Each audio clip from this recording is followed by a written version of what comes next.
ദാവണി. രചന ഫോയബ. അവതരണം Shahul Malayil. Editing Faisal C M Noonjeri. കുട്ടിക്കെന്താ മോത്തോക്കി സംസാരിക്കാൻ ബുദ്ധിമുട്ടുണ്ടോ? അല്ല, ഞാൻ എന്ത് ചോദിച്ചാലും കീഴോട്ട് നോക്കി ഉത്തരം പറയുള്ളൂ. തൻ്റെ പേരെന്താ? മീര. മീര സോമരാജ്. തനിക്കെൻ്റെ മോത്തോക്കാൻ എന്തെങ്കിലും പ്രശ്നമുണ്ടോ? അത്രയ്ക്ക് മോശമാണ് എൻ്റെ മുഖം. കിരൺ ഫിസിക്സ് സാറാണ്. പുതുതായി ജോയിൻ ചെയ്തിട്ടേ ഉള്ളൂ. മുമ്പുണ്ടായിരുന്ന ജെസ്സി ടീച്ചർ ലോങ് ലീവ് എടുത്ത് കാനഡയിൽ ജോലി ചെയ്യുന്ന ഹസ്ബൻഡിൻ്റെ അടുത്തേക്ക് പോയി. കിരൺ സാറിൻ്റെ പെങ്ങളാണ് ഇന്ദു. ഇതേ ക്ലാസ്സിൽ തന്നെ പഠിക്കുന്നു. ഇന്ദുവിനൊരു പോലീസ് കോൺസ്റ്റബിൾ ആവാനാണ് മോഹം. ഫിസിക്സ് അവളുടെ ഏട്ടൻ്റെ ചോയ്സാണ്. ഇന്ദുവിന് മീരയാണ് ഇഷ്ടം. ഇഷ്ടത്തേക്കാൾ ഒരു സഹതാപം കലർന്ന സ്നേഹമാണ് അവൾക്ക്. കിരൺ മീരയെ ഒന്ന് അടിമുടി നോക്കി. ഇരുനിറമാണെങ്കിലും നല്ല ഐശ്വര്യമുള്ള മുഖമാണ്. കുഞ്ഞധരങ്ങൾ, നീണ്ട മൂക്ക്, വിടർന്ന കണ്ണുകളിൽ എപ്പോഴും ഒരു ശോകം തളം കെട്ടി കിടക്കുന്നു. നീണ്ട ചുരുണ്ട മുടി ഇരു സൈഡിലും പിന്നിട്ടിരിക്കുന്നു. ചന്ദനക്കുറിയുണ്ട് നെറ്റിയിൽ. നിറം മങ്ങിയ ഒരു ചുരിദാറാണ് വേഷം. ക്ലാസ്സിലെ ലാസ്റ്റ് ബെഞ്ചിലാണ് അവിടെ സ്ഥിരം ഇരിപ്പിടം. മീര കിരണിനെ ഒന്ന് പാളി നോക്കി. അവൻ അപ്പോഴും അവളെ തന്നെ നോക്കി നിൽക്കുകയായിരുന്നു. ദേ, സാറ് മീരയുടെ ചോര ഊറ്റി കുടിക്കുന്നു. കുട്ടികളുടെ ഇടയിൽ ചെറിയൊരു മുറുമുറുപ്പ്. അതിനെ വിട്ടേക്ക് സാറേ, അതൊരു പാവം കുട്ടിയാ. ഈ ഞങ്ങളെപ്പോലുള്ളവർ അങ്ങുന്നിന്റെ കടാക്ഷം കിട്ടാൻ കാത്തിരിക്കുകയെന്ന് ഈ സാറിനുണ്ട് അറിയുന്നു. ക്ലാസ്സിലെ സുന്ദരി തരുണീമണികളുടെ ഹൃദയ മന്ത്രണമായിരുന്നത്. ഉറക്കെ പറയാൻ ആർക്കും ധൈര്യമില്ല. കാരണം കിരൺ സാറ് നമ്മുടെ ഉണ്ണിമുകുന്ദൻ അല്പം കൂടെ ഉയരം വെച്ചാൽ എങ്ങനെയാണോ അതേ ലുക്കാണ്. പക്ഷെ ഒരു പ്രത്യേകതയുണ്ട്. ഒരേ ഒരു പ്രത്യേകത. അദ്ദേഹം കോളേജിൽ വരുന്ന പഠിപ്പിക്കാൻ മാത്രമാണ്. വേറെ ഒന്നും നടക്കൂല. ഇപ്പൊ താൻ ഇരിക്കും. കിരൺ മീരയോട് പറഞ്ഞു. എക്സാം പേപ്പർ വരട്ടെ, അന്നേരം നമുക്ക് ഒന്നുകൂടെ കാണേണ്ടി വരും. പറഞ്ഞു തിരിഞ്ഞ് പോകാൻ മുതിർന്ന സാറ് എന്തോ പറയാൻ തിരിഞ്ഞതും മീര മുഖമുയർത്തിയ ആളെ നോക്കി. സാറിന്റെ മുഖത്ത് എവിടുന്ന് വരുന്ന ഈ പഞ്ഞങ്ങൾ എന്ന ഭാവം അവളെ തെല്ലൊന്ന് വേദനിപ്പിച്ചു. അവളുടെ മുഖം വീണ്ടും കുനിഞ്ഞു. ഹലോ, ഇത് പൊതുവായിട്ടുള്ള ഒരു അറിയിപ്പാണ്. സ്പീക്കറിലൂടെ അനൗൺസ് ചെയ്യുന്ന കോളേജ് ചെയർമാന്റെ സ്വരം ഒഴുകിയെത്തി. നാളെ രാവിലെ 10 മണിക്കാണ് ഈ വർഷത്തെ ഓണാഘോഷം. നേരത്തെ അറിയിച്ച പോലെ പെൺകുട്ടികൾക്കുള്ള ഡ്രസ് കോഡ് മഞ്ഞയും പച്ചയും കലർന്ന ധാവണി, ആൺകുട്ടികൾക്ക് പച്ച ഷർട്ട്, പച്ചക്കരമുണ്ട്. 1 മിനിറ്റ് സൈലന്റായ ക്ലാസ് റൂം പെട്ടെന്ന് ആക്റ്റീവായി. കിരൺ സാർ ടേബിളിന്റെ അടുത്തേക്ക് പോയി. മീരയ്ക്കൊരു ആശ്വാസം തോന്നി. അവൾ പതിയെ സീറ്റിലേക്ക് ഇരുന്നു. എല്ലാവരും കൊണ്ടുപിടിച്ച ചർച്ചയിലാണ്. മുല്ലപ്പൂവും കുപ്പിവളകളും ചിലർക്ക്, തിരുവാതിര ചിലർക്ക്, ഓണസദ്യ വേറെ ചിലർക്ക്. മീര പതിയെ ചുറ്റും നോക്കി. പെട്ടെന്നാണ് ഇന്ദു അവളെ വിളിപ്പിച്ച്. മീരെ, ഷോപ്പിംഗ് നമുക്ക് ഒന്നിച്ചു പോവാം. എനിക്ക് കുപ്പിവള വേണം. പിന്നെ തയ്ക്കാൻ കൊടുത്ത ധാവണി വാങ്ങാൻ അമ്മ പറഞ്ഞിട്ടുണ്ട്. എൻ്റെ കൂടെ വരണേ. ഞാൻ നിന്നെ എൻ്റെ സ്കൂട്ടി തിരിച്ച് വീട്ടിൽ കൊണ്ടാക്കാം. എന്ന് നീ ബസ്സിലേ പോകുന്നത്. ഇന്ന് ഇടിയും ചവിട്ടും കൊള്ളാ പോവാ. ഇന്ദു ചിരിച്ചുകൊണ്ട് പറഞ്ഞു. കിരൺ സാർ അവളെ ഒന്ന് ഇരുത്തി നോക്കി. ക്ലാസ്സിലെ ആങ്ങളാപ്പെങ്ങൾ ബന്ധം പാടില്ലല്ലോ. എല്ലാവരും സ്റ്റുഡൻസ് ആണ്. ഒന്നുകൂടി മീരയെ നോക്കിയ ശേഷം കിരൺ ക്ലാസ്സിൽ നിന്നിറങ്ങി സ്റ്റാഫ് റൂമിലേക്ക് പോയി. സാറിലിടി, സാറ് പോയി. ഇനി ഒരാഴ്ച കഴിഞ്ഞിട്ടല്ലേ ആള് വരുള്ളൂ. അല്ല, നീ എവിടെയാ ധാവണി തയ്ക്കാൻ കൊടുത്ത്? ഇന്ദു ചോദിച്ചു. മീര ഒന്ന് പരിങ്ങി. എന്താ ഇപ്പൊ പറയുക? ധാവണി വാങ്ങാൻ കാശില്ല. അവളുടെ ഹൃദയം ഒന്ന് വിങ്ങി. സങ്കടം കടിച്ചിറക്കി പതിയെ പറഞ്ഞു. ഷീല ചേച്ചിയുടെ അടുത്ത്, എൻ്റെ വീടിനടുത്ത് തന്നെയുള്ള ചേച്ചിയാ. ചേച്ചി വീട്ടിൽ തന്നെ തയ്ക്കുന്നത്. മീരയുടെ ഉള്ളിൽ ഒരു കടൽ ഇരമ്പുന്നുണ്ട്. ആകെ 3 ചുരിദാറേ ഉള്ളൂ. അത് മാറ്റിയും മറിച്ചും മാച്ച് ചെയ്ത് 6 ചുരിദാറാക്കിയാണ് കോളേജിൽ വരുന്നത്. കൂട്ടുകാരുടെ പട്ടുപാവാടയും ധാവണിയും ജീൻസും എല്ലാം എൻ്റെ സ്വപ്നം മാത്രമാണ്. കഴിഞ്ഞ ഓണത്തിന് അമ്മയോട് ധാവണി വാങ്ങിത്തരാൻ പറഞ്ഞപ്പോൾ, മോളെ ഇപ്പം അമ്മക്ക് അതിനുള്ള പാങ്ങില്ല. അടുത്ത വർഷം അമ്മ വാങ്ങിത്തരാം കേട്ടോ. ഈ വർഷം അമ്മയെ ഓർപ്പിക്കാൻ മനസ്സ് പറഞ്ഞെങ്കിലും തോന്നിയില്ല. കാരണം അമ്മ ഒന്നും മറക്കുന്നില്ല. അച്ഛനിട്ടേച്ച് പോകുമ്പോൾ മീരക്ക് 5 വയസ്സും അനിയൻ കണ്ണൻ കൈക്കുഞ്ഞുമായിരുന്നു. വീടിനടുത്തുള്ള ചെറുക്കൽ ബംഗ്ലാവ് ഉള്ളതുകൊണ്ട് വീട്ടിൽ കഞ്ഞിയുണ്ട്. ബംഗ്ലാവിലെ വീട്ടു ജോലിക്കാരിയാണ് അമ്മ.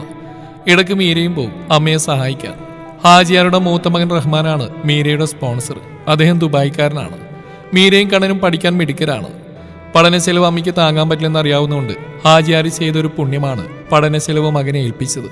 മീരെ, നീ എന്താ ഇത്രയും ആലോചിച്ചു കൂട്ടുന്നത്? ദേ ക്ലാസ് കഴിഞ്ഞു, കുട്ടികൾ പോയി തുടങ്ങി. വാ നമുക്ക് പോവാം. അല്ലെങ്കിൽ കടയിൽ തൃശ്ശൂർ പൂരത്തിന് തിരക്കായിരിക്കും. ഇന്ദു അവളെയും വിളിച്ച് പുറത്തിറങ്ങി. മീരയുടെ കണ്ണുകൾ കിരൺ സാറിനെ തിരയുകയായിരുന്നു. പെങ്ങൾ കൂട്ടിനെ വിളിച്ചതിന് ഇനി എന്നെ എന്തെങ്കിലും പറഞ്ഞാ? നീ വാ മീരെ, ആരെയും നീ നോക്കുന്നത്? കിരൺ എൻ്റെ ഏട്ടനല്ലേ, അവരുടെ ഞാൻ കൊടുക്കുന്നുണ്ട്. വീട്ടിൽ ചെല്ലട്ടെ, ഞാൻ അച്ഛനോട് പറഞ്ഞു കൊടുക്കും നിന്നെ വഴക്ക് പറഞ്ഞു എന്ന്. ഇന്ദു അവളെ സമാധാനിപ്പിക്കാനെന്ന വണ്ണം പിന്നെ എന്തൊക്കെയോ പറയുന്നുണ്ടായിരുന്നു. കടയുടെ മുന്നിൽ സ്കൂട്ടി ഒതുക്കി വെച്ച് അവർ ഉള്ളിലേക്ക് കയറി. കോളേജിലെ പകുതി പെൺകുട്ടികൾ കടയിലുണ്ട്. വള സ്വയം തിരയുന്നവർ, കൂട്ടുകാരികളെ കൊണ്ട് തിരയിക്കുന്നവർ, കാമുകന്മാർ തന്റെ പ്രണയത്തിന് വളയെടുത്തു കൊടുക്കുന്ന വേറെ മധുരമനോഹരമായ കാഴ്ച. കടക്കാരനെ ചാകരി കിട്ടിയ സന്തോഷം. ഫ്രീ ആയിട്ട് തരുണീമണികളുടെ കയ്യിൽ പിടിക്കാം. ആരും കരണമടിച്ച് പൊട്ടിക്കില്ല. വളയിട്ട് കൊടുക്കുന്നു എന്നൊരു പേരും. മീര വെറുതെ ഇന്ദുവിന്റെ കൂടെ നടന്നു. തന്റെ മോഹങ്ങൾക്കൊന്നും ഒരു പ്രസക്തിയില്ല.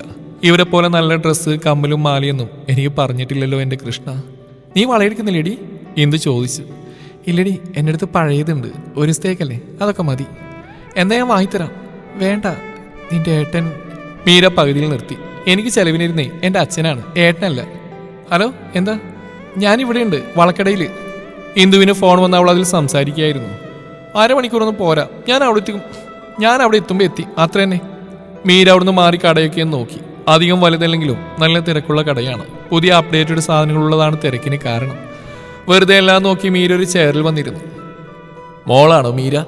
കടക്കാർ അവളോട് ചോദിച്ചു. അതെ, ഞാൻ തന്നെ. ദാ ഇത് പിടിച്ചോ. ഒരു പാക്കറ്റ് അദ്ദേഹം അവിടെ കയ്യിൽ കൊടുത്തു. മീര അതിലേക്ക് നോക്കി. എന്തോ തുണിയാണ്. അതിലൊരു card. Wish you A very happy Onam.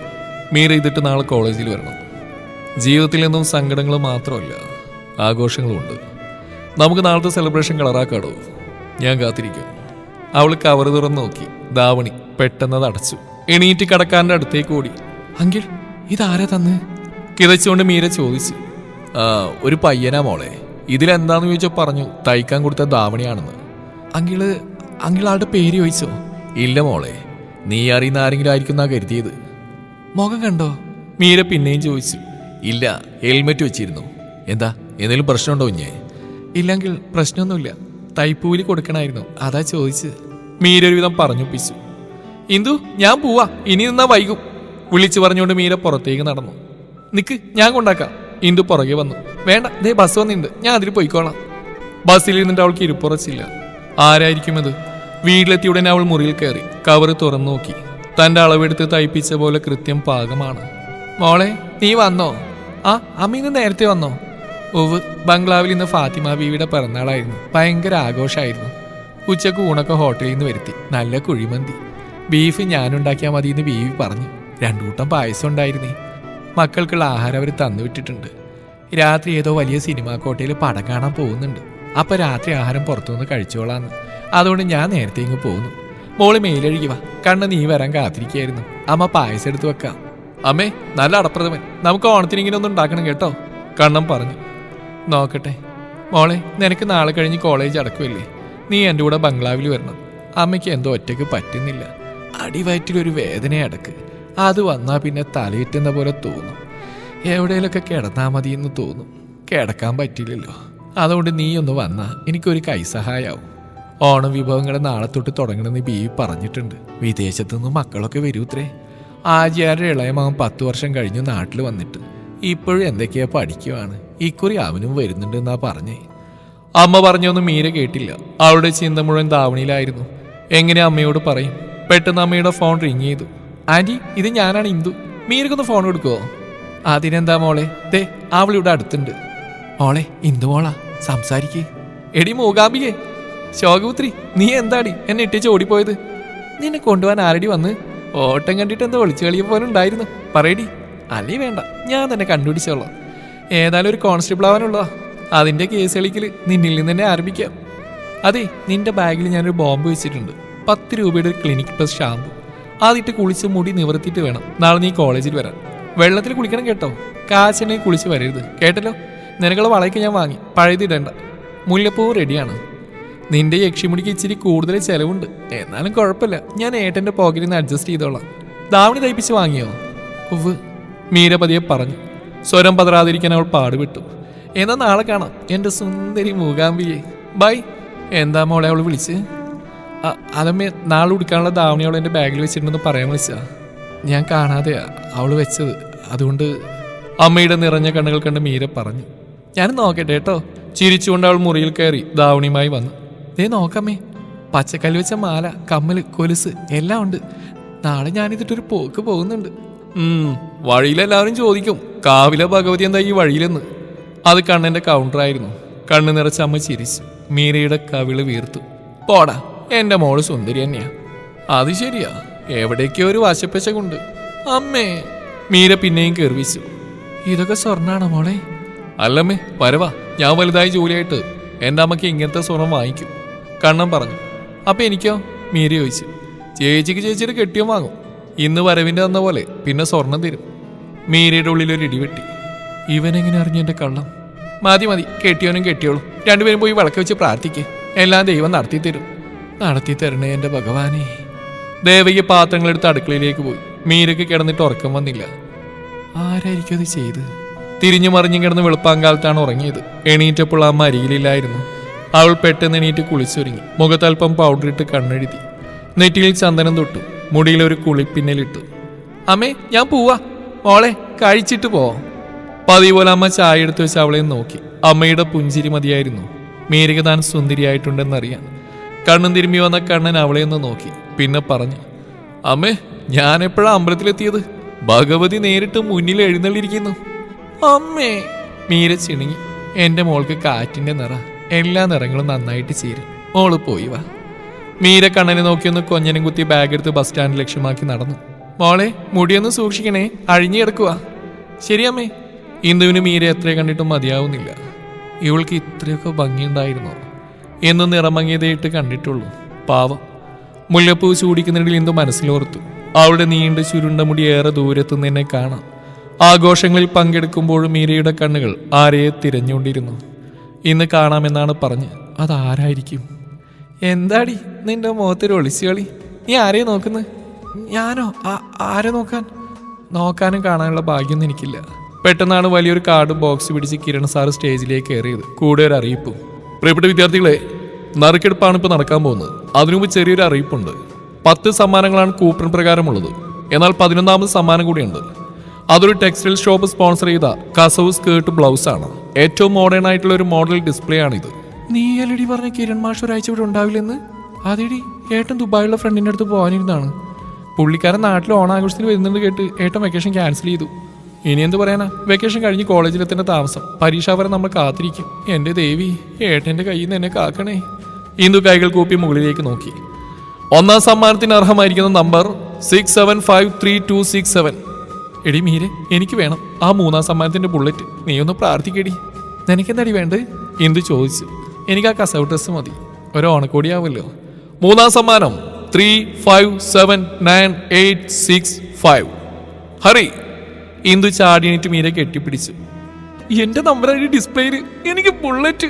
ഓ, ഇതിൽ കയറി എന്റെ കോൺസ്റ്റബിൾ പവർ നേട്ടനെ കാണിക്കണം. ഇന്ദു ഓടി സ്റ്റേജിൽ കയറി. പ്രിൻസിപ്പൽ അവൾക്ക് ബുള്ളറ്റിന്റെ കീ കൊടുത്തു. അവളുടെ ഏട്ടൻ അഭിമാനത്തോടെ തന്റെ കുഞ്ഞു പെങ്ങളെ അഭിനന്ദിച്ചു. എന്നിട്ട് ചെവിയിൽ പറഞ്ഞു, അതെ, നീ സ്കൂട്ടി എടുത്ത് വീട്ടിൽ പോയിക്കോ. ബുള്ളറ്റ് ഞാൻ കൊണ്ടുവന്നോളാം. ഇന്ദു അവനെ ഇരുത്തി നോക്കി സ്റ്റേജിൽ നിന്ന് ഇറങ്ങി. 10 സമ്മാനദാനങ്ങളും കഴിഞ്ഞു. ഇനി 11 മീരയുടെ നെഞ്ചിരിപ്പ് കൂടി വന്നു. എന്റെ കൃഷ്ണ, ഈ കൊല്ലെങ്കിലും ഒരു ഓണക്കോടി തരണേ. അവൾ മനമൊരുക്കി പ്രാർത്ഥിച്ചു. നിനക്ക് ഏത് കളർ പട്ടുപാട ഇഷ്ടം? ഇന്ദു ചോദിച്ചു. മഴവില്ലിൽ വിരിയുന്ന എല്ലാ നിറങ്ങളും. പുറകിൽ കൊളുത്തു വെച്ച് പഫ് സ്ലീവുള്ള മോഡലാ എനിക്ക് ഏറെ ഇഷ്ടം, മീര പറഞ്ഞു. 11ാം സമ്മാനത്തിന്റെ നമ്പർ 235432567. ഡിസ്പ്ലേയിൽ തെളിഞ്ഞ നമ്പറിലേക്കും കൂപ്പിളിലേക്കും മീര നോക്കി. അല്ല, എന്റെ നമ്പറല്ല. അവളുടെ കണ്ണ് നിറഞ്ഞു. പെട്ടെന്നാണ് ലിസ സ്റ്റേജിൽ കയറിയത്. കോളേജിലെ ഒരു ടോംബോയാണ് ലിസ. ഒരിക്കലും ഫീമെയിൽ വസ്ത്രം എടുത്ത് അവളെ കണ്ടിട്ടില്ല. ഇവൾക്ക് എന്തിനാണ് ഈ കസവ് ഡ്രസ്സ്? എല്ലാവർക്കും ഇതേ ചോദ്യം മനസ്സിൽ വന്നു. മീരയുടെ മുഖം കണ്ട് ഇന്ദുവിനും സങ്കടം തോന്നി. ഇവൾക്ക് ഈ ചെറിയ ഭാഗ്യം പോലും കിട്ടിയില്ലല്ലോ. സമ്മാനം വാങ്ങി നിർവികാരയായി ഇറങ്ങി വരുന്ന ലിസയെ എല്ലാവരും ഉറ്റുനോക്കി. മീര കൊതിയോടെ എന്നാൽ നിരാശയോടെ ലിസയുടെ കൈകളിലേക്ക് നോക്കി. പെട്ടെന്ന് ലിസ തിരിച്ച് സ്റ്റേജിലേക്ക് കയറി മൈക്കെടുത്ത് അനൗൺസ് ചെയ്തു. നിങ്ങളെല്ലാവരും ചിന്തിച്ച പോലെ ഈ വസ്ത്രം എനിക്ക് ആവശ്യമില്ല. ഇത് ഞാൻ സ്പോൺസർ ചെയ്യാനായിട്ട് ഇഷ്ടപ്പെടുന്നു. ഞാനിത് കൊടുക്കുന്നത് നമ്മുടെ കോളേജിലെ ഒരു കുട്ടിക്കാണ്. സമ്മാനപ്പൊതിയുമായി അവൾ മീരയുടെ മുന്നിൽ ചെന്ന് നിന്നു. അത് അവൾക്കായി നീട്ടി. വിടർന്ന കണ്ണുകളോടെ ഭയത്തോടെ മീര അവളെ നോക്കി നിഷേധാർത്ഥത്തിൽ തലയാട്ടി. എനിക്കിത് വേണ്ട, നിനക്ക് കിട്ടിയ സമ്മാനം എനിക്ക് വേണ്ട, മീര ഒരു കരച്ചിലോടെ പറഞ്ഞു. അവളുടെ അഭിമാനത്തിന് ക്ഷതമേറ്റതുപോലെ ഇന്ദുവിനും തോന്നി. ഇത് എടുത്തോളൂ, ഞാൻ സ്നേഹപൂർവ്വം പൂർണ്ണ മനസ്സോടുകൂടി നിനക്ക് തരുന്ന, ലീസ വീണ്ടും പറഞ്ഞു. എനിക്കിത് വേണ്ട, ഇത് നിനക്ക് കിട്ടിയ സമ്മാനം, എനിക്കിത് വേണ്ട. ലീസ ഇരുണ്ട മുഖത്തോടെ അവളെ നോക്കി. ഒടുക്കാനൊന്നുമില്ല, അഹങ്കാരത്തിന് കുറവില്ല എന്ന് പറഞ്ഞ അവൾ ആ സമ്മാനപ്പൊതി മീരയുടെ മടിയിലേക്ക് എറിഞ്ഞു.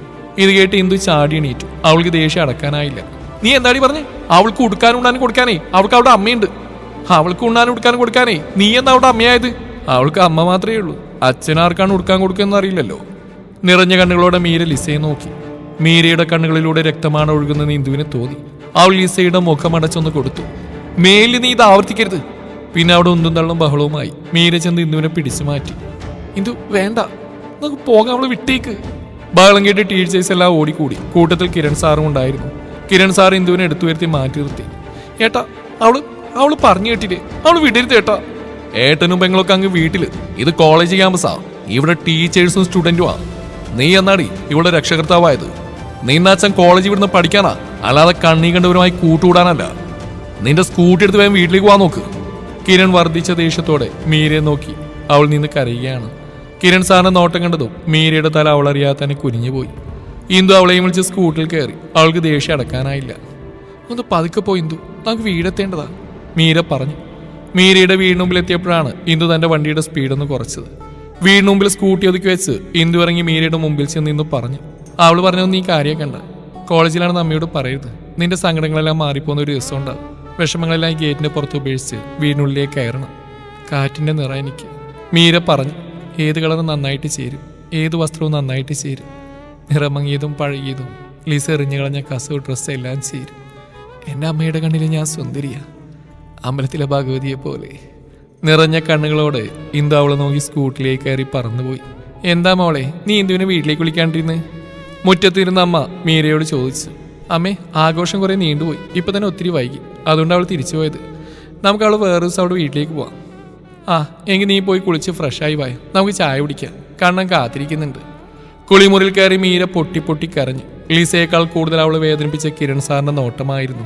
പാവങ്ങളെന്നും പാവങ്ങളാണ്, അവരുടെ അഭിമാനം. അറിയില്ല അതുണ്ടോ എന്ന്. ഓണത്തിന് 4 ദിവസം കൂടെ ദേവകിയമ്മ തിരക്കിയിട്ട് പണിയിലായിരുന്നു. ഏത്തക്കാവ് പേര് തയ്യാറായി. ശർക്കര വരട്ടി ഉണ്ടാക്കാൻ കായരികയാണ് ദേവകി. മീര ഏത്തക്കയുടെ തൊലി പൊളിച്ച് വെള്ളത്തിലിട്ടുകൊണ്ടിരുന്നു. മീരയെ ഉമ്മച്ചി വിളിച്ചു. ഇഷൽ കുടുംബത്തിൽ ഇളയ കുട്ടിയാണ്. മീരയേക്കാൾ 2 വയസ്സ് മൂപ്പുണ്ട്. ഡിഗ്രി കഴിഞ്ഞ് വിവാഹം ഉറപ്പിച്ചു. ഇവർ കളിക്കൂട്ടുകാരായിരുന്നു. അവൾ അമ്മയെ നോക്കി. വിയർപ്പ് തുള്ളികൾ അമ്മയാകെ നനച്ചിരുന്നു. പോയി വാ മോളെ. ഇശൽ അവളെ ഹാളിലേക്ക് കൂട്ടിക്കൊണ്ടുപോയി. എന്താ ഉമ്മ വിളിച്ച്? മീര പതിയെ ചോദിച്ചു. ഈ വർഷം ഓണക്കോടി നവാസിന്റെ വകയായിരുന്നു. നിങ്ങൾക്ക് വേണ്ടി അവൻ വാങ്ങിയിട്ടുണ്ട്. ചുരിദാർ എടുക്കാൻ ഞാൻ പറഞ്ഞു. എന്നാൽ ഓന് നിന്നെ പട്ടുപാവടി കാണാൻ ആഗ്രഹം. നീ ഇതൊക്കെ ഒന്ന് ഇട്ട് നോക്ക്. ശരിയല്ലെങ്കിൽ ആ ഷീലാനോട് പറഞ്ഞാൽ മതി, ഒക്കെ ശരിയാക്കി തരും. മീര ബാഗുകളിലേക്ക് നോക്കി ഒരെണ്ണം എടുത്തു. തിരിഞ്ഞടന്ന് അവൾ ഉമ്മച്ചി വിളിച്ചു. ആ ഇതുകൂടെ കൊണ്ടുപോവാ മോളെ, ഇത് നിനക്കുള്ളതാ. അമ്മയ്ക്കും കണ്ണനും ഞാൻ വേറെ കൊടുത്തിട്ടുണ്ട്. ഇത് ഇന്നാ തയ്ച്ചു കിട്ടിയത്. മീര നോക്കി. 7 കവറുകളുണ്ട്. ഒരു മഴവില്ലിന്റെ നിറങ്ങളെല്ലാം ഉണ്ട്. നിറഞ്ഞ കണ്ണുകളോടെ അവൾ ഉമ്മച്ചിയെ നോക്കി. മോള് കരയണ്ട, കോളേജിൽ പോകുമ്പോൾ മാറി മാറി ഇടാലോ. ഒന്നുകൂടി ഉണ്ട്, ഇതെന്റെ വക. ഈശ്വര ഒരു കവർ നീട്ടിക്കൊണ്ട് പറഞ്ഞു. ഇതൊരു കസവ് ഡ്രസ്സാ, പുതിയ മോഡൽ. അധികാരം ഇട്ട് കണ്ടിട്ടില്ല. ഇതിട്ടിട്ട് വേണം ഓണം ഉണ്ണാൻ വരാൻ കേട്ടോ. കരച്ചിലടക്കാൻ മീര പാടുവിട്ടു. കണ്ണ നീയും ഇരിക്കേ, ഞാൻ ഇലയിടാം. ഉമ്മച്ചിയാണ്. ബംഗ്ലാവിലെ ഓണാഘോഷം തുടങ്ങി. മക്കളും മരുമക്കളും. നവാസിന്റെ ഫ്രണ്ട് കിരൺ സാർ വന്നിട്ടുണ്ട്. ദേവികെ വന്ന ആഹാരം വിളമ്പിക്കോളൂ. ഇഷൽ നീ കൂടെ ദേവിക ഒന്ന് വിളമ്പാൻ സഹായിക്കേ. ഉമ്മച്ചി കഴിക്കുന്നില്ലേ? കിരൺ സാർ ചോദിച്ചു. ഞാൻ ദേവികയുടെ ഒപ്പം ഇരുന്നോളാം, നിങ്ങൾക്ക് എടുത്തുതരണല്ലോ. കിരണിനെ കണ്ടപ്പോൾ ഇഷലിന്റെ മുഖം വിടർന്നു. ഒരു നാണം കലർന്ന നോട്ടത്തോടെ അവൾ കിരണിനെ നോക്കി. കിരൺ അവളെ നോക്കിയൊന്ന് പുഞ്ചിരിച്ചു. ഇതാരോ ഉമ്മച്ചി? കണ്ണനെ നോക്കി കിരൺ ചോദിച്ചു. ഇതിവിടെ അടുക്കളയിൽ സഹായിക്കുന്ന ദേവികയുടെ മോന കണ്ണൻ. 10ലാ പഠിക്കുന്നത്. നന്നായി പഠിക്കും. ആ നിന്റെ ഫേവറേറ്റ് സബ്ജക്റ്റ് ഏതാ? കിരൺ ചോദിച്ചു. മാത്സ്, കണ്ണൻ പറഞ്ഞു. ഫുൾ മാർക്കുണ്ടോ? ഉണ്ട്. വേറെ സബ്ജക്റ്റ്? പിന്നെ ഫിസിക്സും കെമിസ്ട്രിയാണ് ഇഷ്ടം. വെരി ഗുഡ്, നന്നായിട്ട് പഠിക്കണം കേട്ടോ. കിരൺ പറഞ്ഞുകൊണ്ട് അവന്റെ തലയിലൊന്ന് തലോടി. ഒരു മോളൂടിയുണ്ട് ദേവകിക്ക്, അവള് നന്നായിട്ട് പഠിക്കും. ദേവിക ഇവിടെ കിടന്ന് ഈ ചൂടും വെയിലും കൊണ്ട് പണിതുകൊണ്ടാ ഈ മക്കളെ ഇത്രയും വലുതാക്കിയത്. മോളെ മീലൂട്ടി പായസം കൊണ്ടുപോവാ. ദേവകി പായസം നിറച്ച ട്രേ മീരയുടെ കയ്യിൽ കൊടുത്തു. മീര അതെടുത്തൊരു പുൻസിരിയോടെ ഹാളിലേക്കൊന്ന് നടന്നു. നവാസ് അവളെ നോക്കി. ഹോ, ഇതാര്? കാവിലെ ഭഗവതി ചെറുക്കൽ ബംഗ്ലാവിലോ? മീര ഇഷൽ കൊടുത്ത കസവ് ഡ്രസ്സാണ് ഇട്ടത്. കൈ നിറയെ കുപ്പിവളയും കമ്മലും മാലയും. നിറയെ മഷി എഴുതിയ വിടർന്ന കണ്ണുകൾ. നെറ്റിയിൽ ചന്ദനവും ഒരു പൊട്ടും തൊട്ടിട്ടുണ്ട്. മുടി അഴിഞ്ഞു കിടക്കുകയാണ്. മുല്ലക്ക് പകരം ചെമ്പകപ്പൂവാണ് തലയിൽ ചൂടിയത്. അവൾ നവാസിനെ നന്ദിയോടെ നോക്കിയൊന്ന് പുഞ്ചിരിച്ചു. പായസം അവന് നേരെ നീട്ടി. മോളെ, കിരൺ മോനെ ആദ്യം കൊടുക്ക്, ഉമ്മച്ചി പറഞ്ഞു. മീര അപ്പോഴാണ് കിരണിനെ കണ്ടത്. മീര കണ്ണുമിഴിച്ച് കിരൺ സാറിനെ നോക്കി. അതെ, കിരൺ സാർ തന്നെ. നവാസിക്കാണ് ഇയാളുടെ ഫ്രണ്ട്. നിന്നിടം കുഴിഞ്ഞ് താഴെ പോയെങ്കിലെന്ന് അവൾ ആഗ്രഹിച്ചു. താൻ ഈ വീട്ടിലെ വേലക്കാരിയാണെന്ന് ആൾ അറിഞ്ഞു. തന്നെയുള്ള പുച്ഛം ഒന്നുകൂടി കൂടിക്കാണും.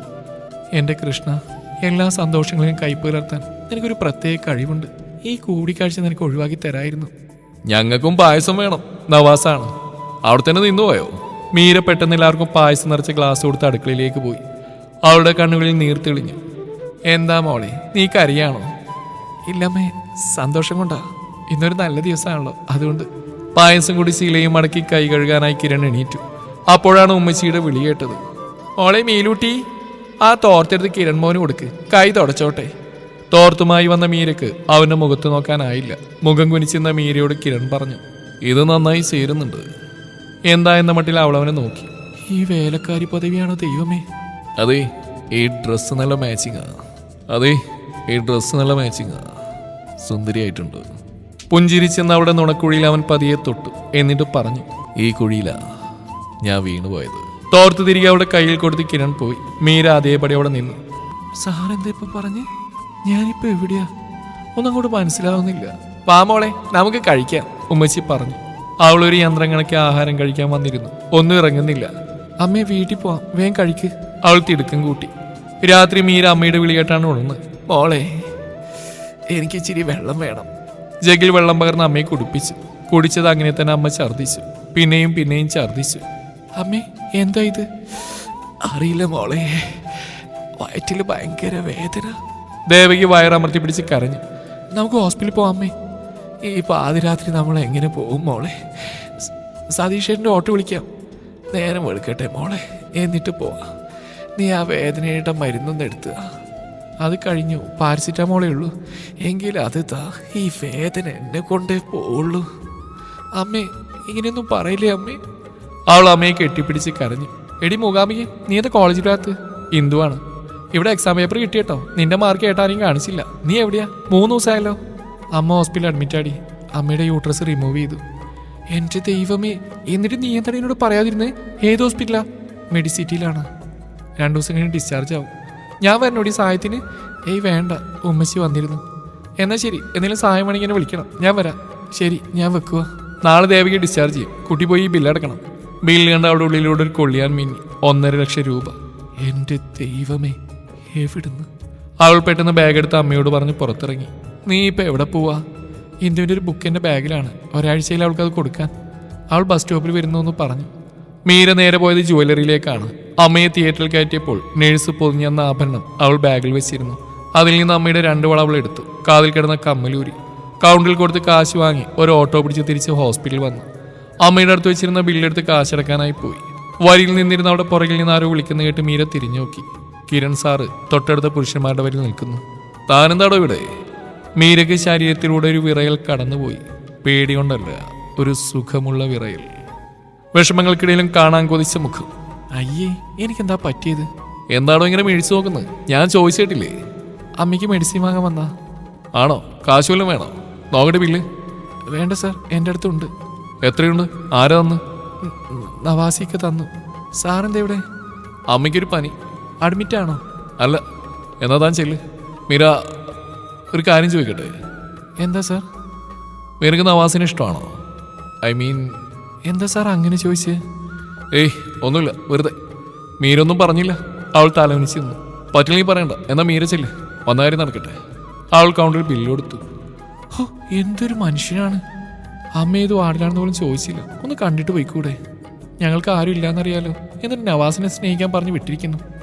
കുട്ടി, ഇതിന്റെ പേയ്മെന്റ് നടത്തിയതാണല്ലോ. വേറെ എന്തെങ്കിലും പെൻഡിങ് ഉണ്ടോ?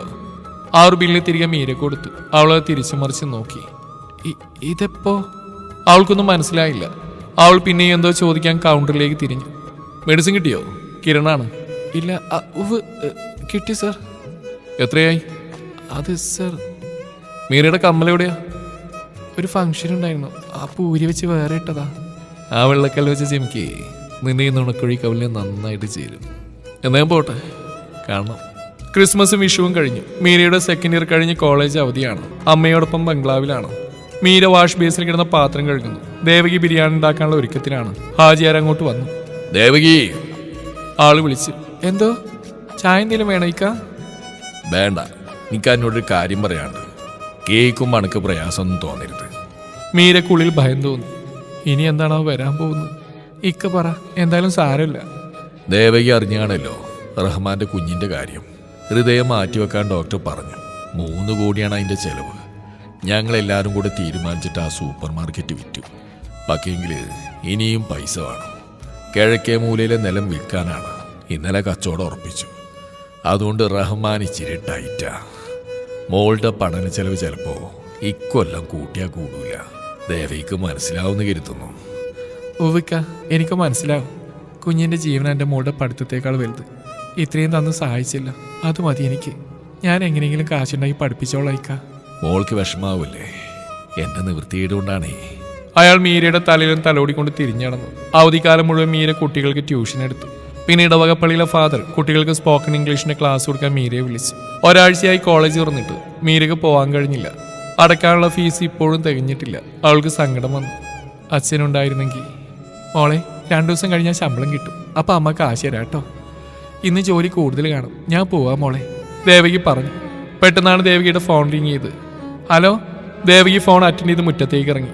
2 ദിവസം കഴിഞ്ഞാൽ കോളേജിൽ പോകണം. ഒരു സെമസ്റ്ററിനുള്ള കാശ് ഒപ്പിച്ച്. അടുത്തതിന് കുറച്ചുകൂടെ സാവകാശം പ്രിൻസിപ്പളിനോട് ചോദിക്കാമെന്ന് കരുതി കിടന്നു. കിരൺ സാറിന് ഓർക്കുമ്പോൾ അവൾക്ക് ഒരിക്കലും ഇല്ലാത്തൊരു ഹൃദയമിടിപ്പ് ഉണ്ടാവുന്നു. സാറിൻ്റെ മുഖം കാണുന്നതിന് അവൾക്കൊരു ആശ്വാസമാണ്. എവിടേക്കോ ഒരു പ്രണയം ഉണരുന്നു. 2 നാൾ കഴിഞ്ഞ് അവൾ കോളേജിലേക്ക് നടന്നു. മടിച്ച് പ്രിൻസിപ്പളിന്റെ റൂമിന്റെ ഡോറിൽ മുട്ടി. Excuse me sir. Yes, please come in. അവൾ നിറഞ്ഞ കണ്ണുകളോടെ പ്രിൻസിപ്പളിനോട് എല്ലാം പറഞ്ഞു. മീരയുടെ ഈ വർഷത്തെ ഫീസ് മുഴുവൻ അടച്ചാണല്ലോ. കമ്പ്യൂട്ടറിൽ നോക്കി പ്രിൻസിപ്പൾ പറഞ്ഞു. എന്താ സർ പറഞ്ഞ്? ഞാൻ ഫീസ് കൊടുത്തിട്ടില്ല, എൻ്റെ കയ്യിലുണ്ട്. അവൾ കയ്യിലുള്ള പേഴ്സ് പ്രിൻസിപ്പളിനെ കാണിച്ചു. കുട്ടി പോയിക്കോളൂ, ഫീസ് അടച്ചാ കേട്ടോ. നന്നായി പഠിക്കണം. അവളൊന്ന് മൂളി. നിറഞ്ഞ കണ്ണുകൾ അമർത്തി തുടച്ച് പുറത്തിറങ്ങി. കോളേജിൽ ആദ്യ പീരീഡാണ്. കിരൺ സാറിന് പകരം മാധവൻ സാറിനെ കണ്ട് മീരയുടെ മുഖം മങ്ങി. ആളെവിടെ പോയി? ഇന്ദുവും വന്നിട്ടില്ല.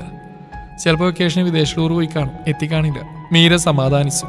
അടുത്ത 2 ദിവസം സാറ് വന്നില്ല. 3-ാം നാൾ ഇന്ദു വന്നു. നിന്റെ ഏട്ടനെവിടെ പോയി? കണ്ടില്ല. ഏട്ടന് ചെറിയൊരു ആക്സിഡന്റ്. എൻ്റെ ബുള്ളറ്റ് എടുത്ത് ഊരിട്ടാൻ പോയതാ. വഴിയിലൊരു പാമ്പ്. അതിന് വഴിയെടുത്ത് പാടത്തേക്ക് ഉരുണ്ട് വീണ് കാലത്തിന്റെ ഭാഗത്തിന് ഫ്രാക്ചർ ഉണ്ടായി. ഇപ്പൊ കാലും പൊട്ടിയിട്ട് വീട്ടിൽ കിടപ്പുണ്ട്. അയ്യോ, വേറെ മുറിവല്ലോ? വലതയിലെ പെയിന്റ് മുഴുവൻ പോയി. തള്ളവരിലൊരു കമ്പ് കുത്തി കയറി, അത്രയേ ഉള്ളൂ. അമ്മ ചോറ് വാരി കൊടുക്കും. മീരയുടെ കണ്ണുകൾ പതിയെ നിറഞ്ഞു. സാറിന് ഒത്തിരി വേദനയുണ്ടോ? അവൾ പതിയെ ചോദിച്ചു. വേദനിച്ചാലെന്താ? അല്ല, നിനക്ക് എന്താ ഇത്രയും സെന്റിമെന്റ്സ്? നിന്നെ കണ്ണെടുത്താ കണ്ടൂടല്ലോ. ഇന്ദു ചൂടായി. അറിയില്ല ഇന്ദു, കാണാൻ തോന്നുക. ആരെ? ഏട്ടനെ. എടി ശോകപുത്രി മൂകാംബികേ, നീ എന്താ പറഞ്ഞു? ഞാൻ വരട്ടെ നിന്റെ കൂടെ? മീര നാണത്തോടെ ചോദിച്ചു. ഇംഗ്ലീഷ് പ്രൊഫസർ ക്ലാസ്സിലേക്ക് വന്നു. കുട്ടികളെല്ലാം എണീറ്റ് നിന്നു. ഇന്ന് വരേണ്ട, നാളെ മതി, ഇന്ന് ചെക്കപ്പ് ഉണ്ട്. ഇന്ദു മീരയുടെ ചെവിയിൽ പറഞ്ഞു. വീട്ടിൽ ചെന്ന് അവൾ അമ്മയോട് കോളേജിലുണ്ടായ കാര്യമെല്ലാം പറഞ്ഞു. ഞാനൊന്ന് ബംഗ്ലാവിൽ പോയി നവാസിക്കുന്ന കാണട്ടെ അമ്മേ. കുറേ ആയില്ല ആൾ നമ്മെ സഹായിക്കുന്നു.